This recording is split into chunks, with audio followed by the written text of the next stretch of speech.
دوسرے جج جناب مولانا ظفر الدین برکاتی صاحب سے درخواست کروں گا کہ وہ تشریف لائے۔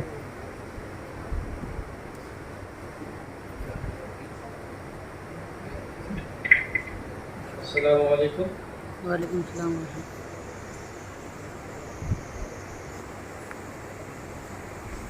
صدر اجلاس، مہمانان خصوصی اور اجلاس میں موجود ہمارے سبھی بڑے چھوٹے، میں 7 باتیں آپ کے سامنے پیش کرنے جا رہا ہوں 5 منٹ میں، اور آج کے اجلاس سے متعلق ہے، غور سے سنیں، آپ کے فائدے کی چیز ہے۔ جنہوں نے آج پہلی بار مقابلے میں حصہ لیا اور بعد میں لینے کا ارادہ رکھتے ہیں، ان کے لیے سننا ضروری ہے۔ جو بعد میں مقابلے میں کا ارادہ نہیں رکھتے، ان کا سننا ضروری نہیں۔ غور سے سنیں اس کو۔ سب سے پہلے جو ایک نعت کا جو کلام آپ نے پڑھا، لمیات نظیر و کفی نظر مثلے تو نشد، اکثر لوگوں نے پڑھا مثلے تو نشد ہے۔ تو مطلب انت، یو کے معنی میں، مثلے تو پڑھ رہے ہیں، یہ غلط ہے۔ اور جب نعت پڑھا جائے اور نعت گو نے جو لفظ جس معنی میں کہا ہے، اگر وہ آپ نہیں کہیں گے تو اس کی معنویت بھی ختم ہوگی، جاذبیت بھی ختم ہوگی، اور پڑھنے کا کوئی مطلب نہیں رہ جائے گا۔ اور اگر سامنے والا پڑھا لکھا ہے تو اس کی نظر میں آپ کی کوئی حیثیت نہیں رہ جائے گی، کیسے پڑھ رہا ہے۔ تو یہاں پہ کوئی بھی نعت پڑھیں، اگر آپ کو تلفظ یا عبارت کی تفہیم نہیں ہو پا رہی ہے تو آپ کسی عالم دین سے رابطہ کریں، جس زبان میں وہ نعت ہے یا کوئی بھی کلام اقتباس ہے، اس زبان کے باہر سے رابطہ کریں، اس کو پڑھ کر سنا دیں، پھر کسی مقابلے میں حصہ لیں۔ کیونکہ مقابلے میں حصہ لے رہے ہیں تو آپ جانتے ہیں کہ سب مقابل ہمارے تیاری کر کے آ رہے ہیں، تو ہم اگر تیاری کر کے نہیں جاتے ہیں تو فیل ہو سکتے ہیں۔ جیسے آج مثلے تو اور مثلے تو میں فرق ہوا، اس کا بڑا اثر ہوتا ہے۔ نمبر دینے والا اگر واقعی نمبر دینے والا ہے تو پھر نمبر کٹے گا۔ دوسری چیز یہ ہے کہ اکثر لوگوں نے ویڈیو سے سن کر کے تیاری کی ہے، یہ اندازہ ہوا کہ کسی شاعر نے کلام پڑھا ہے، اس کو آپ نے سنا اور اس طرح آپ نے تیاری کر لی۔ تو اگر سن کر ہی کیا تو کم سے کم آنکھ کان کو پورا کھلا رکھنا چاہیے تھا۔ خیر الخلق کلہم خیر الحلق کیسے پڑھ رہے تھے ایک صاحب، ہم کو حیرت ہو رہی تھی کہ انہوں نے کیسے سن لیا اس کو۔ تو اگر آپ نے سنا ہی ہے، سن کر یاد کیا ہے، تو اس کو اس طریقے سے سن لیجیے۔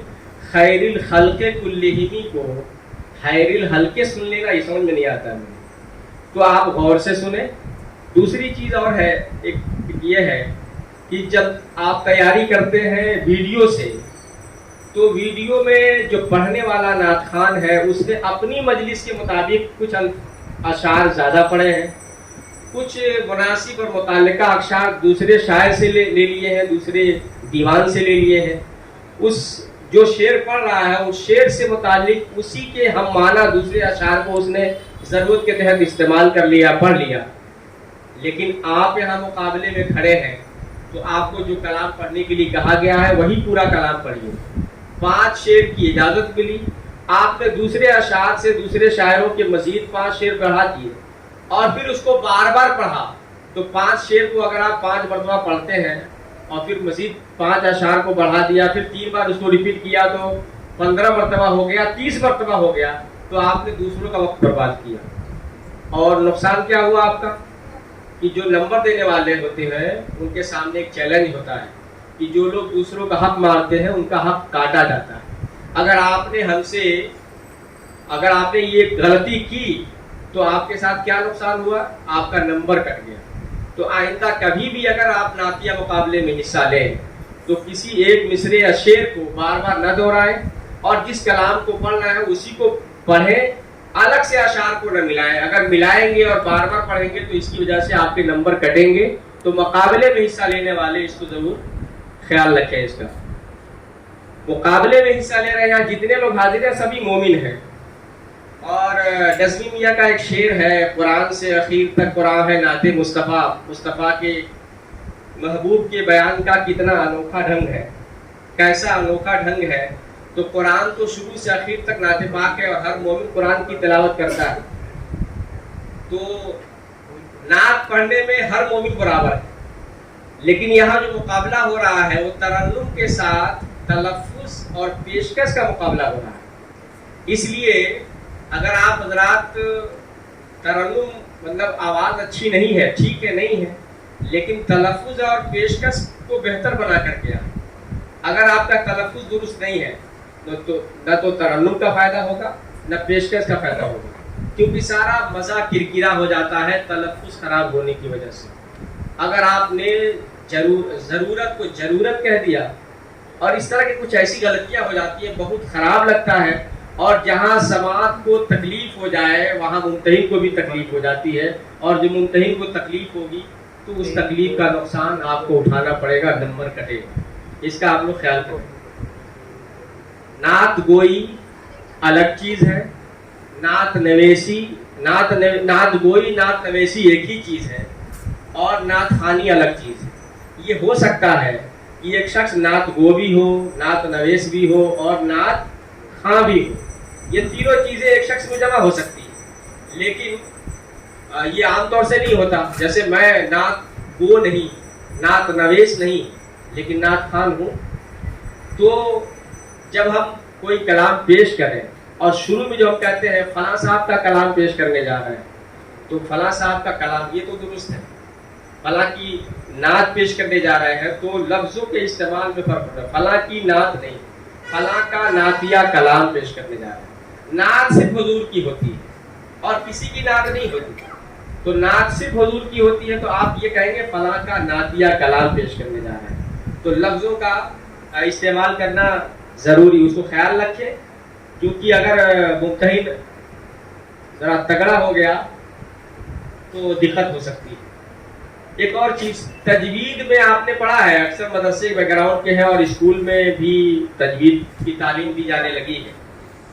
عرب میں ایک اصطلاح ہوتی ہے مجہول اور معروف. مجہول اور معروف عرب میں ایک اصطلاح ہے. جیسے الحمدللہ رب العالمین، الحمدللہ رب العالمین، اس کو مطلب ہی اور ہے، یہ جو فرق ہے نا، یہ مجہول معروف کا فرق ہے. اسی طریقے سے اشعار میں بھی ہوش روبا ہوش روبا، مجہول معروف سمجھ میں آیا؟ تو جو آپ بار بار ہوش روبا پڑھ رہے تھے یہ معروف مجہول ہے. ہوش روبا پڑھیں گے فارسی کا لفظ ہے. تو اشعار نعتیہ اشعار جب بھی پڑھیں تو اس میں بھی آپ معروف مجہول کا خیال رکھیں گے. جہاں جس لفظ کو جس شکل میں پڑھنا ہے اسی طرح پڑھیں. اور کہیں کہیں شاعری میں ضرورت کے مطابق تلفظ الگ ہوتا ہے، قاعدے سے ہٹ کے ہوتا ہے. جیسے یہاں آپ حضرت خواجہ غریب نواز کی حضرت خواجہ نظام الدین اولیاء کی بارگاہ میں ہیں، یہاں پہ قوالی پڑھی جاتے ہیں خسرو نظام کے بلبل جائے. اگر یہاں خسرو نظام نہیں ہے، جیم سے ہی پڑھیں گے اور کاف ہے سے ہی پڑھیں گے، کیونکہ شاعر نے اپنے مقامی زبان میں عامی انداز میں پڑھا تھا.